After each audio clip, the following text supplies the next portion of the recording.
बिस्मिल्लाहिर्रहमानिर्रहीम। अस्सलाम वालेकुम स्टूडेंट्स। तो आज हमारा बॉन्ड एनर्जी का सेकंड लेक्चर है। तो हम इसी तरह अपनी GCUF आउटलाइन के अकॉर्डिंग जो है हम अपना लेक्चर जो है उसको कवर कर रहे हैं।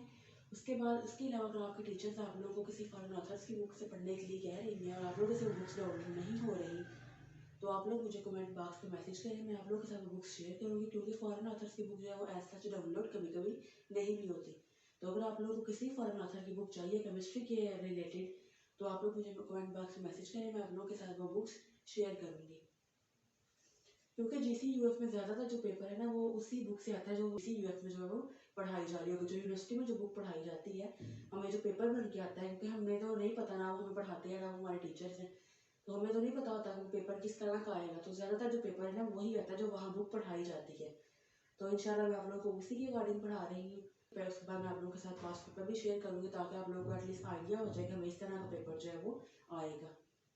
तो आइए आज हम अपना सेकंड टाइम जो लेक्चर था उसको स्टार्ट करते हैं। बॉन्ड एनर्जी का जो हमारा कुछ रह गया था, अब हम देखते हैं कि हमारे पास जो डाई एटॉमिक मॉलिक्यूल्स है, मतलब जिसमें हमारे पास जो है वो दो एटम जो है वो इस बॉन्ड के थ्रू अटैच होते हैं। तो उसमें हम बॉन्ड एनर्जी को कैसे हम फाइंड आउट करते हैं। उसमें बॉन्ड एनर्जी होती है ना वो इक्वल होती है बॉन्ड डिसोसिएशन एनर्जी के, क्योंकि इसमें जो हमारे पास है, हमें पता था ना बॉन्ड डिसोसिएशन एनर्जी क्या होती है। तो इस तरह जो हमारे पास डाई एटॉमिक मॉलिक्यूल्स हैं उसमें मेरे पास जो बॉन्ड एनर्जी होगी ना वो इक्वल ही होगी बॉन्ड डिसोसिएशन एनर्जी की, क्योंकि उसमें एक ही बॉन्ड होगा जिसमें ब्रेक हो रहा होगा। उसके बाद अगर हम पॉली एटॉमिक मॉलिक्यूल्स की बात करें, तो जिसमें उसमें मैं हीट ऑफ एटमाइजेशन कैसे फाइंड करती हूँ। हम पहले पढ़ चुके हैं हीट ऑफ एटमाइजेशन क्या होती है, जब हम अपने मॉलिक्यूल्स को स्प्लिट करते हैं इनटू फ्री एटम्स में। तो उसमें मेरे पास जो हम कैसे फाइंड करूँगी उसकी हीट ऑफ एटमाइजेशन, इसमें जो सारे बॉन्ड है ना उसका सारे बॉन्ड की एनर्जीज का सम करूँगी। तो उसमें क्या होगा, सारे sum of all the bond energies. तो मेरे पास क्या आ जाएगी, heat of atomisation in the case of polyatomic molecules. उसके बाद अगर मैं एथेनॉल में इसकी हीट ऑफ फॉर्मेशन देखूं, तो एथेनॉल में मेरे पास कैसे आएगी, इसमें मुझे मेरे पास सारे बॉन्ड्स की एनर्जी का जो सम आएगा वो मेरे पास क्या होगी, heat of formation of ethanol. अब देखिए अगर हम एथेनॉल के स्ट्रक्चर की बात करें तो CH3 सिंगल बॉन्ड, CH2OH। देखिए ना एथेनॉल में एक कार्बन कार्बन सिंगल बॉन्ड है, एक कार्बन ऑक्सीजन बॉन्ड है, एक ऑक्सीजन हाइड्रोजन बॉन्ड है, और बाकी जो मेरे पास है वो कार्बन के साथ कार्बन हाइड्रोजन बॉन्ड है। अब देखिए कार्बन कार्बन सिंगल बॉन्ड कितने हैं, एक। उसके बाद ऑक्सीजन हाइड्रोजन भी कितने हैं, एक। उसके बाद कार्बन ऑक्सीजन भी कितने हैं, एक। लेकिन मेरे पास जो कार्बन हाइड्रोजन बॉन्ड है वो मेरे पास कितने हैं, 5, 1 2 3 4 5। तो अगर मैं इन जैसे कार्बन कार्बन सिंगल बॉन्ड की बॉन्ड एनर्जी कितनी होती है, कार्बन ऑक्सीजन की, ऑक्सीजन हाइड्रोजन की और कार्बन हाइड्रोजन की, ये जो सारे पांचों के पांचों जो कार्बन हाइड्रोजन बॉन्ड है इनकी, तो अगर मैं इनकी सबकी बॉन्ड एनर्जी का सम करूं तो मेरे पास क्या आ जाएगी, heat of formation of ethanol. उसके बाद हमने पढ़ा था, हम देखते हैं कि हमारे पास जो हम कहते हैं ना कि जिनकी बॉन्ड कम होती है, तो हमारे पास जो शॉर्टर बॉन्ड होते हैं,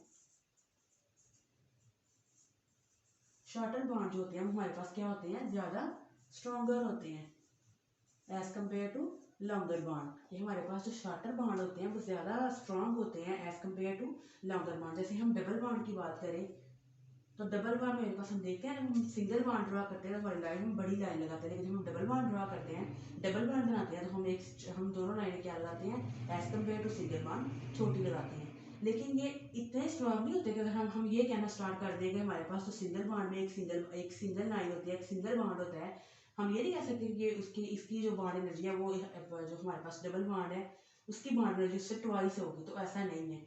ये कह लें कि कुछ हमारे पास थोड़ा बहुत जो है ना वो हमारे पास जो शॉर्टर बॉन्ड होते हैं ना वो स्ट्रॉन्गर होते हैं एज कम्पेयर टू सिंगल। ये हमारे पास सिंगल बॉन्ड से, क्योंकि हमें पता है कि सिंगल बॉन्ड हमारे पास किससे बनता है, सिग्मा ओवरलैप से। और लेकिन डबल बॉन्ड में हमारे पास एक सिग्मा बॉन्ड होता है और दूसरा पाई बॉन्ड। तुम्हें पता है ना कि पाई बॉन्ड वीक होता है, सिग्मा बॉन्ड स्ट्रांग होता है, क्योंकि सिग्मा बॉन्ड किससे बनता है, डायरेक्ट ओवरलैप से। लेकिन पाई बॉन्ड जो बनता है वो बनता है साइड वाइज ओवरलैप से। तो हम ये नहीं कह सकते कि हमारे पास जो शॉर्टर बॉन्ड है बहुत ट्वाइस स्ट्रांग होते हैं as compare to single bond से या फिर लॉन्गर बॉन्ड से। तो ऐसा नहीं है।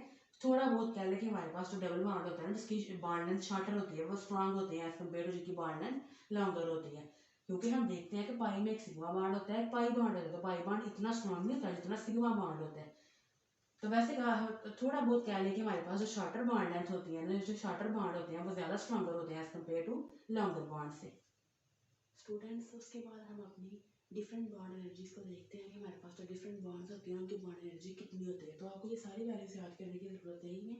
फिर में से जो मेन जैसे हाइड्रोजन हाइड्रोजन बॉन्ड है, फ्लोरीन फ्लोरीन बॉन्ड है, क्लोरीन क्लोरीन है, ब्रोमीन ब्रोमीन, आयोडीन आयोडीन, उसके बाद HCl हो गया, उसके बाद HF हो गया, उसके बाद कार्बन कार्बन हो गया, उसके बाद ऑक्सीजन ऑक्सीजन हो गया, या फिर उसके बाद आपके पास नाइट्रोजन हाइड्रोजन है, कार्बन ऑक्सीजन है, कार्बन हाइड्रोजन है। तो इन सिर्फ 10-12 वैल्यूज़ को आप लोग याद कर लें, आप लोग को सारी याद करने की ज़रूरत नहीं है।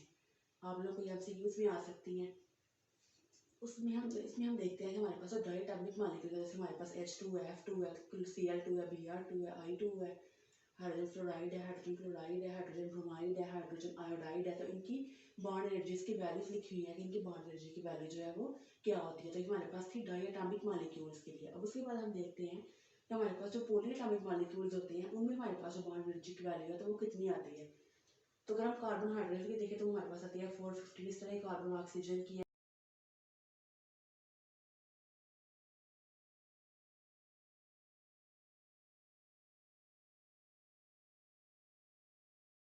बार हम देखते हैं कि जो हमारे पास सिंगल बॉन्ड होता है और जो हमारे पास डबल बॉन्ड होता है और जो हमारे पास ट्रिपल बॉन्ड होता है, हम उनकी बॉन्ड एनर्जीज का टेबल बनाया है हमने, जरा हम उनकी बॉन्ड एनर्जीज को चेक करते हैं।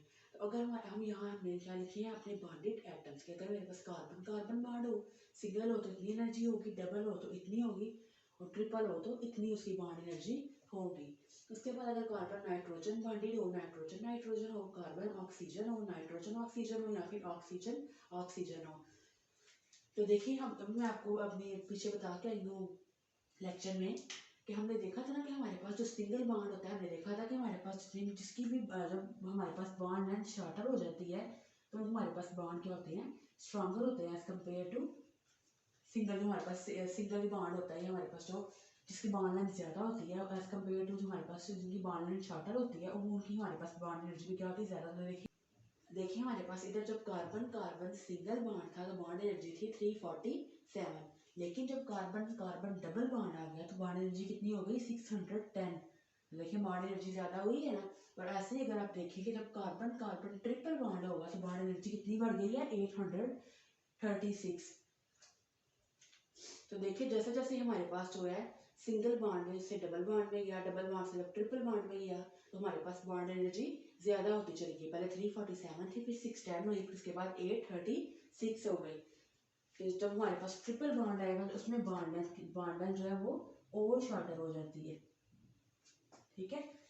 तो हमारे पास जब सिंगल बॉन्ड होगा तो उसकी बॉन्ड एनर्जी कम होगी, जब डबल हुआ तो और ज़्यादा होगी, लेकिन जब ट्रिपल हुआ तो और ज़्यादा होगी।